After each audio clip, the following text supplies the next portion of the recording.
ഞാൻ എൻ്റെ ലൈഫിൽ പഠിച്ചൊരു പാഠമുണ്ട്. നമ്മുടെ സഫറിങ്സ്, ഫെയിലിയേഴ്സ്, തകർച്ചകൾ, തളർച്ചകൾ, നമ്മൾ പൊട്ടി നിൽക്കുന്നത് ഇതൊന്നും ഒരു മനുഷ്യനോടും ഷെയർ ചെയ്യാൻ പാടില്ല.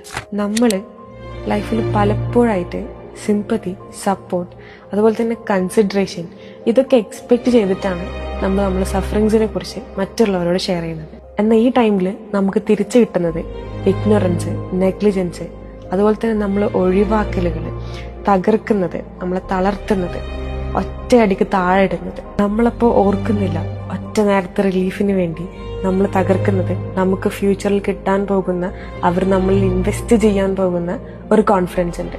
ഇതെല്ലാം ഒരു നിമിഷം കൊണ്ട് തകരും. അപ്പോൾ ഇനിയെങ്കിലും നിങ്ങളെ സ്ട്രഗ്ലിങ്സിനെ കുറിച്ച് മറ്റുള്ളവരോട് പറയുമ്പോൾ ഒരു നിമിഷം ഒന്ന് റീതിങ്ക് ചെയ്യണം, നമുക്ക് എന്ത് റിട്ടേൺസ് ആണ് കിട്ടുന്നത് എന്ന്.